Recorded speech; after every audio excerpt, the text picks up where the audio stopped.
L'enseignement de Mananda Moyi, traduit par Josette Herbert, édition Albin Michel, collection Spiritualité vivante.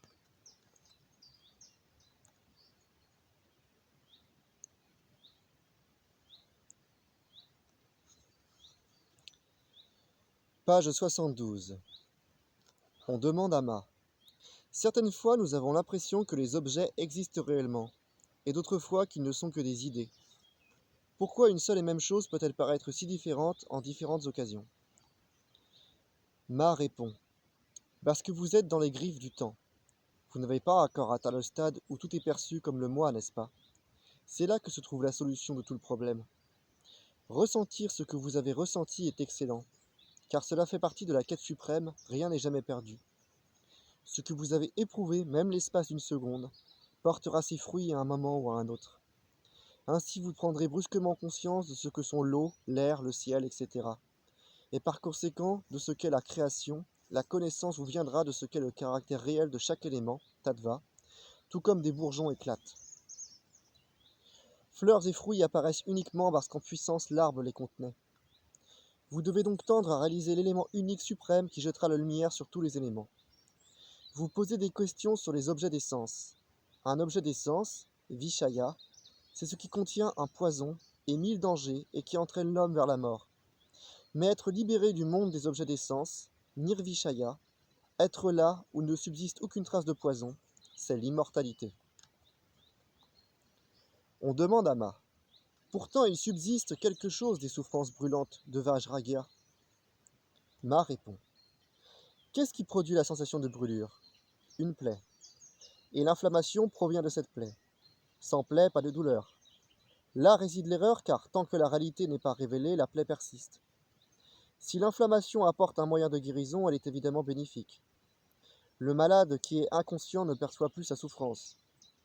Vous vous rendez compte à quel point l'homme est noyé dans les plaisirs, les chagrins et les afflictions? Ce n'est sûrement pas ce qu'on cherche. Telle est la voie du monde, samsara, avec ses éternelles incertitudes, shamsaya. Pouvez-vous dire pourquoi quelqu'un se sent angoissé? On répond, l'homme est tiraillé dans deux directions. Dieu d'une part et les plaisirs des sens d'autre part, et de là provient son angoisse. Ma répond, vous désirez renoncer mais vous n'arrivez pas à tout lâcher, voilà votre problème. Laissez ce désir s'éveiller dans votre cœur, le trouble qu'il provoque montre que le moment approche où vous serez capable de renoncer. Si vous obtenez un objet convoité, vous êtes déçu, et si vous ne l'obtenez pas, vous êtes aussi déçu. Cette désillusion que vous ressentez quand votre désir est exaucé est salutaire, mais le tourment provoqué par les désirs que vous ne pouvez assouvir vous pousse vers la souffrance et vers la mort. On répond, l'avidité des sens ne peut jamais être apaisée. Plus on a et plus on veut avoir. Ici-bas, plus on obtient et plus l'on désire. Ma répond, le monde n'est rien d'autre que la concrétisation du désir, et c'est pourquoi, tant que ce dernier n'est pas satisfait, on continue forcément à souffrir. Aussi dit-on qu'il y a deux sortes de courants dans la vie humaine.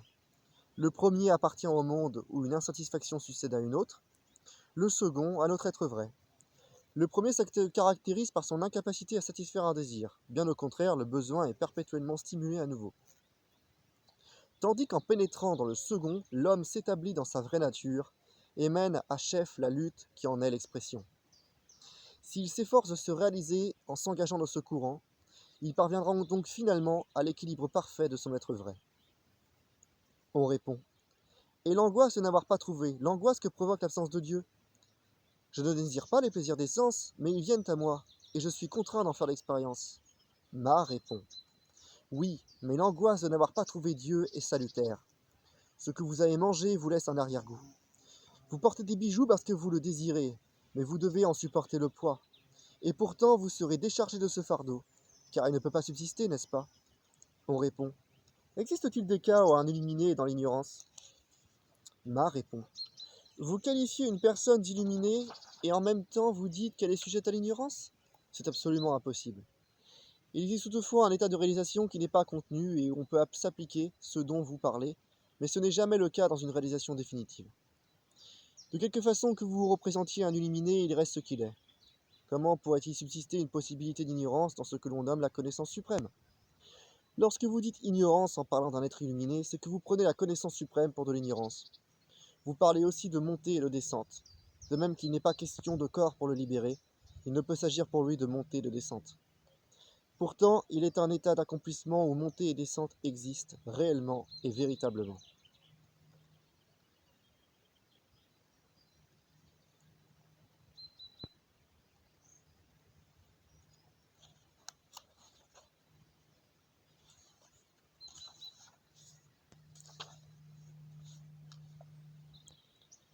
Page 182. On demande à Ma. De nos jours, est-il possible de voir Dieu? Ma répond. Pourquoi de nos jours? Cela a toujours été possible. On répond. Je pense avoir de nos yeux voir. Ma répond. Une vision aussi claire que la lumière du jour, sans aucun doute, c'est sa nature. Si vous l'appelez, il est toujours prêt à apparaître. Il se manifeste visiblement et c'est pour cela que l'on dit que Bhagavan, Dieu, est toujours à la disposition de ses adorateurs. La nature d'un être vivant veut qu'il donne la vie. L'âme humaine est appelée Jivatman et non Paramatman. Le Jiva se meut dans un cercle étroit de naissance et de mort. Dans une eau stagnante, les germes de vie croîtront et se développeront en être vivant.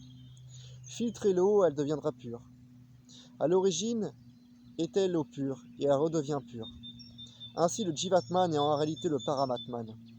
L'Atman reste présent tout au long, avant et après. La croyance que Dieu n'existe pas en vous enchaîne le Jiva. C'est l'écran de fumée appelé Maya qui recouvre votre vrai soi. Écartez-le et Dieu apparaîtra dans toute sa gloire. La paix n'existe pas dans le monde. Parfois une étincelle de bonheur jaillit dans votre famille et votre visage resplendit de joie. Puis viennent chagrin, doute et désespoir. Lorsqu'un enfant naît, vous poussez des cris de joie. Mais il meurt et la nuit s'abat sur votre mental. Toute autre joie s'est transformée en deuil. Joies et peines sont aussi inséparables que votre corps et son ombre. C'est cela la vie humaine. Comment éviter ce dilemme, cette oscillation du pendule entre bonheur et malheur? Vous vous laissez aller dans ces petites joies de la vie de tous les jours, mais vous ne vous souciez pas de découvrir la source, Paramananda, béatitude suprême, d'où jaillisse tout bonheur. Pendant combien de temps tournerez-vous ainsi en rond? Choisissez une voie de pratique spirituelle. Pouvez-vous espérer vous complaire dans tous les plaisirs du monde et capter en même temps la source suprême de la joie? Il existe sûrement un moyen pour trouver la source du bonheur suprême. Vous tous le désirez. Ananda est l'essence même de votre vie. Votre nature est pure et immortelle. Janashit est l'unique base de votre être. Vous ne désirez ni ignorance, ni affliction, ni déchéance et mort, car vous êtes par nature plein de lumière, béni, immortel. Mais les événements du monde font prendre à votre vie un cours différent, et cela vous cause peine et désespoir. Personne ne vous demande de vous retirer dans une forêt ou de devenir inerte comme une pierre sans réaction à tout ce qui se passe autour de vous. Vous devez entreprendre votre quête là où Dieu vous a placé. Si vous vous retirez dans la forêt, que votre mental sente alors qu'elle est votre propre maison. À partir de là, le chemin s'ouvrira à une vie supérieure. En votre fils, voyez Balagopal, l'enfant Krishna. En votre petite fille, Kumari. En votre femme, Griya Lakshmi. Ne faites de mal à personne. Que votre attachement pour les personnes qui vous entourent soit réduit au minimum. Que votre attachement pour les personnes qui vous entourent soit réduit au minimum. Et lorsque se fera entendre l'appel à la sortie définitive, tous les liens de votre vie se dénoueront et vous n'aurez pas un instant d'hésitation. Pourquoi pleurez-vous? Ne voyez-vous pas que ce monde n'est qu'une auberge de passage? Nous y rencontrons d'autres pèlerins. Le but de la réunion finale est le soi, Atman. Mais cela, vous l'oubliez. Vous vous identifiez à votre propre corps et forgez ainsi le premier maillon de la chaîne de toutes les misères de la vie. Monde signifie mouvement perpétuel, et l'ego, c'est ce qui est enchaîné. Vous désirez savoir à quoi vous donne droit votre naissance, vous aspirez à la liberté, à rejeter vos chaînes. Essayez de savoir d'où vous venez. Lorsque le corps est sérieusement malade, vous ne pensez plus à votre fils, à votre femme, à votre frère ou ami. La seule idée qui occupe votre esprit est celle de vous guérir. Vous pouvez alors vous rendre compte de ce qui vous tient le plus à cœur, c'est vous-même. Le soi n'est autre que Rama qui habite en chacun de nous. Les animaux passent leur vie à manger, dormir et procréer. Mais à quoi un homme doit-il consacrer sa vie? S'il est vrai qu'un voile d'ignorance obscurcit votre vision, il est tout aussi vrai qu'il existe un moyen de s'en sortir.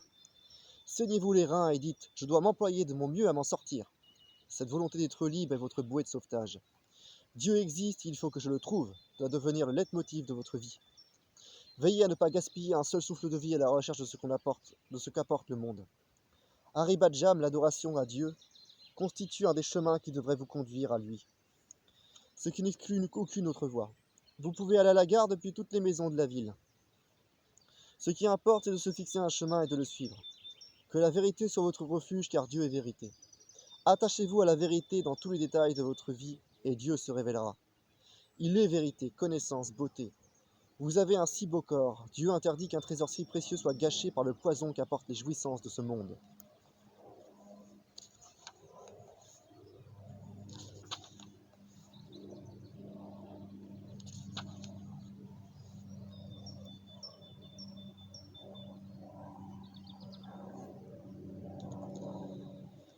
Page 190.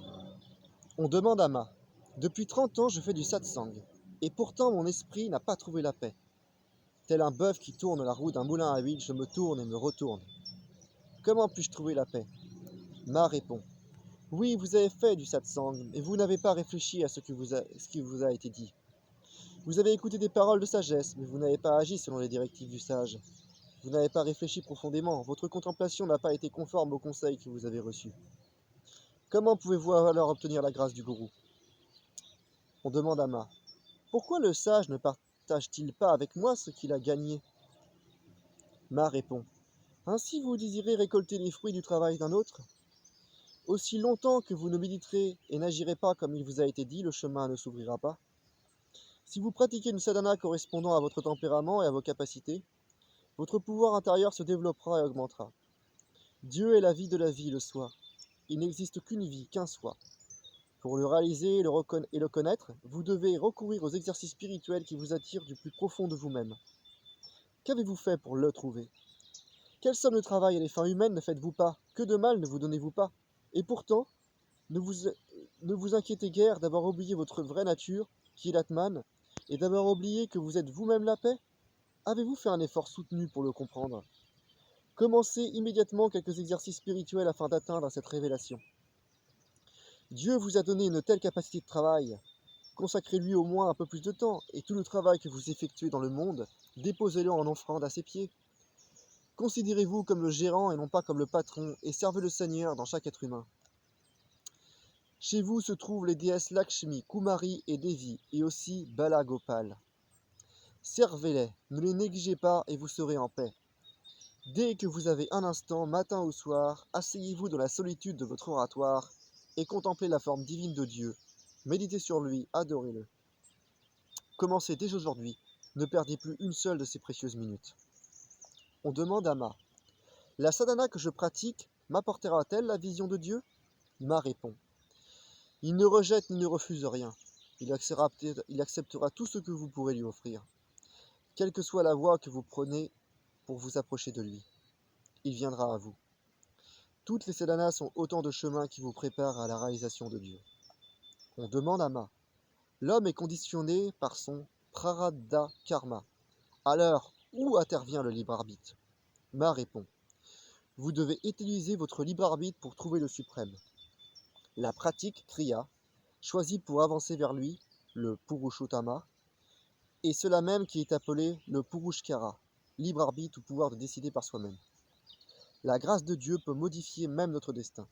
Si un adorateur a une foi inébranlable dans la grâce de Dieu qui peut corriger son prarabdha karma, un tel changement deviendra éventuellement possible.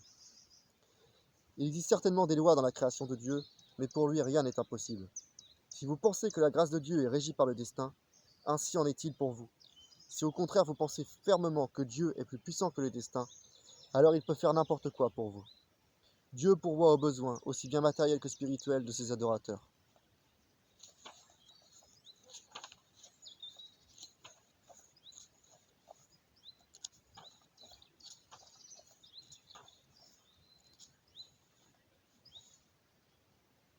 Page 205.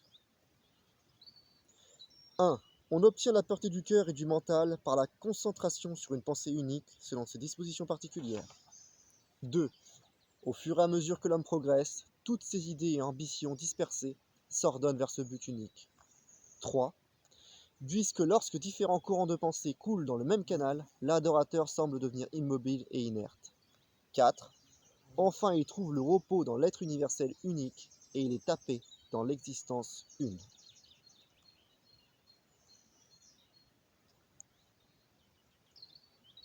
Page 207. La quête de la vérité devrait déterminer toute l'orientation de la vie humaine. Le désir authentique ouvre lui-même la voie à la réalisation.